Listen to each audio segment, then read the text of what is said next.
ዳጣና ሞገስ እጅግ በጣም የሚገርም ታሪክ ሰሩ። ዝና እንግዲህ ደላላው መርዞን አንገቱን ሲጥ አድርጎ ሉላና ሞገስ አሉበት ቦታ ላይ ተናገር ብሎ ሲለው ለዳጣ እንዳጋጣሚ ቴክስት ጻፈላትና ዳጣም ደግሞ እየበረረች መታ ሞገስ ዝና መንገድ ላይ ደላላውን እየቀጠቀጠው ነው፣ ስለዚህ ይህን ነገር ማድረግ አለብን ብላ ስትል ሞገስም ለሉላ ምግብ ሊገዛ ወደ ውጭ ሲሄድ ዝናን ይዘው ግንባሩን በዱላ ቀጠቀጡት። ማህሌት ደግሞ መቼም ከዝና ስራ አትጠፋምና ፖሊስ ማንቁርቷን ይዞ አንጠለጠላት። ዳጣ ዛሬ ለየት ያለ ጀብድ ነው የሰራችው። መድብል ጋር ደወለችና ደግሞ ዝና እንደተያዘና እንዲሁም ደግሞ ሞገስ እንደደበደበው ስትነግረው የኔ አንበሳ የኔ ጀግና አንቺ እኮ አፍ ብቻ አይደለም በተግባር አሳይተሽኛል። እኔ ቀድሜ ከነ ግብረ አበሮቹ እስር ቤት አርመጠምጠዋለሁ ስል አንቺ ግን ቀድመሽ እንደዚህ ታሪክ ሰራሽ እያለ ዳጣን ማደናነቅ ጀመረና ዳጣም ደግሞ በጣም ደስ አላት። መርዞ የኔ ጥቁር አዝሙድ የኔ ኮረሪማ እያለ የቅመማ ቅመም አይነትን እየጠራ ኤፍራታን እንደሚወዳትና እንደሚያፈቅራት ለዳጣ እየነገራት ነበር። ዳጣ ደግሞ አስቀድማ መርዞን ስላላመነችው ሞገስና ሉላ የተከራዩበትን ቤት ቀይረዋል። አንተ ዝና እንዳጋጣሚ ከያዘህ ሩቅ ቦታና በጣም ብዙ መንገድ የሚያስሄድ ቦታ ጥራለት፣ በደከመና በለፋ ቁጥር ሁሉንም ነገር ተሰላሽቶ ይተዋዋል ብላ ስትነግረው እሺ ዳጣ፣ እኔ ግን ያንን አረመኔ ሰውዬ በፍጹም ማግኘት አልፈልግም። በጣም ነው እኮ የፈራሁት፣ ከሚባለው በላይ ፈርቻለሁ። እውነቱን ስነግርሽ እኔ ከዚህ በላይ መታገስ አልችልም። እንደውም ሁሉም ነገር ይቅርብኝ እያለ ማለቃቀስ ጀመረ። ዳጣ እንግዲህ ታሪክ ሰርታለች። በስተመጨረሻ ብሩኬና ቅድስት ስለ ሽምግልናው እያወሩ ነበር። እናትሽ ምን አይነት ሴት ናቸው?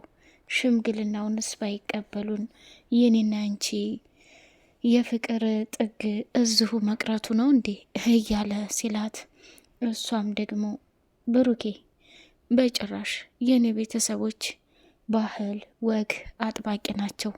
በክብር ሽማግሌ ከሄደላቸው ይህን ያክል ጊዜ እኔንም ቢሆን ሳልዳር የኔ የምለው ህይወት ሳልኖር አሁን ላይ ደግሞ እድሜ በሄደ ጊዜና ትክክለኛ ህይወት በመጣ ሰዓት ቤተሰብ በሙሉ በደስታ ነው እንጂ የሚቀበለው እምቢ አይሉም ብላ ስትለው፣ እሺ በቃ መድብል ትህትናን ነጻ እናውጣት፣ ከዝና እጅ እናውጣትና ሁላቸውንም ጠቅልለን እስር ቤት እናስገባ ብሎ ስላለኝ ይችን እቅር ልጨርስና አብረን የምንሆንበት ህይወት በጣም ቅርብ ነው እያለ ለቅድስት ብሩኬ ነገራት ማለት ነው። ሰላም ሰላም፣ ውድ የተከበራችሁ የተወደዳችሁ የስጦታ ሚዲያ ቤተሰቦች እጅግ በጣም በጉጉት የምንጠብቀው የምሳሌ ድራማ እንደቀጠለ ይገኛል። ቻናሉን ላይክ፣ ሰብስክራይብ እያደረጋችሁ የምታበረታቱ በጣም አመሰግናለሁኝ።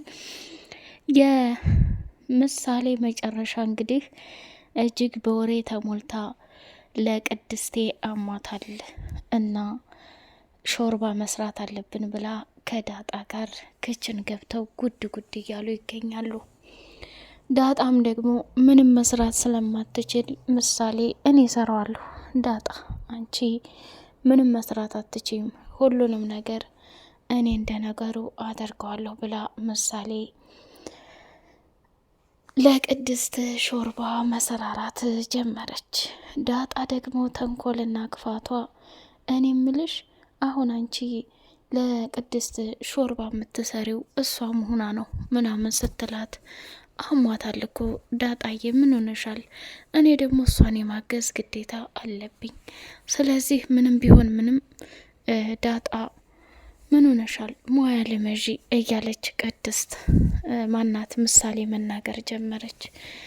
ዳጣም ደግሞ እሺ በቃ ምሳሌ እንደውም አንቺ ከቅድስት ጋር አብሬ ስለምትውይ ሙያ ነፍ ነው፣ ስለዚህ እንዳረግሽ አድርጊው ብላ ተታላት ወጣች።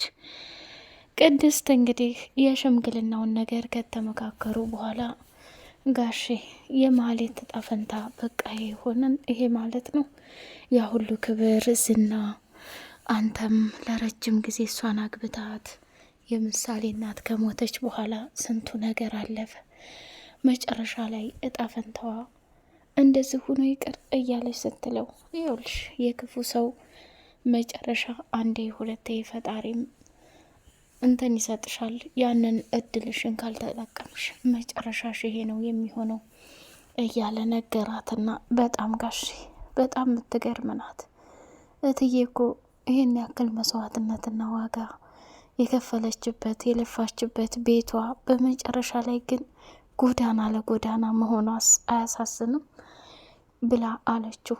ታያት አሁን ላይ የመስፍንን አልበም ሙዚቃ የመድብልን አልበም ሙዚቃ ስለሸጠች ገንዘብ እጇ ላይ ያላት፣ ያንን ስትጨርስ ደግሞ እጣ ፈንታዋ ጎዳና ይሆናል ብሎ አለ። ዝና እንግዲህ ትህትናን ጠበቃው ተብዬው ሊደፍራት ነበርና አንዴ የዶሮ ጩኸት እንዲጮህ እንዲሁም ደግሞ ትህትና ላይ ያደረገውን ነገር በሙሉ ዋጋ ያስከፍሎታል። መጨረሻ ላይ አንተ ባንተ ጾታ እኔም አፈርኩኝ፣ ምን አይነት ቆሻሻና ባለጌ ነህ አንተ፣ እንደው መሽንህን ቆርጦ ለውሻ መስጠት ነበር እያለ ሲለው፣ ትህትናም ደግሞ ቆይ አንተ እኔ ከሚስትህ የተለየ ነገር ምን ይሻለሁ? ስሙን ሚስት አለኝ የህግ ጠበቃ ነኝ እያልክ ትላለህ፣ ቆሻሻ ባለጌ ብላ ትህትናም ስትናገር ከሚባለው በላይ ዝና የወደዳትና ጀግንነቷን እያከበረላት ሄደ። መጨረሻውን ተመልከት። እኔ አሁን እዚህ ተንጣለለ ቤት እችን አግቼ እዛ አንድ ክፍል ተዘግቶባት የፈለግኩትን ማድረግ እችላለሁ፣ ግን ይሄ የወንድ ባህሪ አይደለም፣ አልጫ ባለጌ እያለ በጥፊ ጠፈጠፈው። ዝና ከካሌብ ሞሴሳ ጋር ተደዋውሎ እንግዲህ ስለ ብሩክና መድብል እያወሩ ይገኛሉ። እንዲሁም ደግሞ ትህትናን ምን ላድርጋት የሚልም ጥያቄ እኔ የምለው ሰውየው ታዲያ ደም ማነስ ካለበት የእሷን ኩላሊት ለምን መሸጥ ያስፈልጋል? እኔ በተደጋጋሚ የትህትናን ጀግንነትና ወኔ ሳየው ከኛ ጋር አብራ እንድትሰራ እፈልግ ነበር። ካሌብ አንተ ግን እምቢ ብለሃል እያለ ሲለው፣ እንዴ ዝና እኛ አብረው ከኛ ጋር ይሰራሉ ብለን ያልናቸው ሰዎች በተለይ አንተ ያመጣቸው አንድም ጥሩ ነገር ሲያሳኩ አይቻላቅም። ስለዚህ ከአሁን በኋላ እንደዚህ አይነት ነገር አታድርግ፣ በራሳችን የምንሰራው ስራ ይሻላል ብሎ ነገረው። ስለ ሉላ ሲጠይቀው እውነት ለመናገር እኔ ሰውነቴ በረዶ ሆኗል፣ ሉላን በጣም ነው መወዳት፣ እሷም ይሄው እስካሁን ድረስ ያለችበትን ድምጥማጧን አስጠፍቶ ሞገስ እንደሰራልኝ እኔም እሰራለታለሁ። ስለዚህ በፍጹም እሷን የማንም ሆና ማየት አልፈልግም። ድሮም የሞገስ ናት ሆና ነበር፣ ቀምቼ ነው፣ አሁንም ቢሆን ቀምቼ የራሴ ያደርጋታለሁ እያለ ለካሌብ ሞሴሳ መናገር ጀመረ። እሱ እንደሆን አንድ አይሳካለት መጨረሻ ስልክ እያወራ እያለ መርዞ ሲያየው፣ ካሌብ ይቅርታ፣ አንዳንዴ ማህሌት እውነቷን ነው፣ ጠብቀኝ እና በኋላ ደውልልሃለሁ ብሎ ስልኩን ዘጋበት። ሞገስ እንግዲህ ከሉላ ጋር ቁጭ ብሎ ሉላም በቃ ይሄ ችግር አልፎና ይሄ ችግር ነጻ ወጥተን እስከ መቼ ድረስ ነው ደስተኛ የምንሆነው እያለች እሱን በተደጋጋሚ እየጠየቀችው ትገኛለች።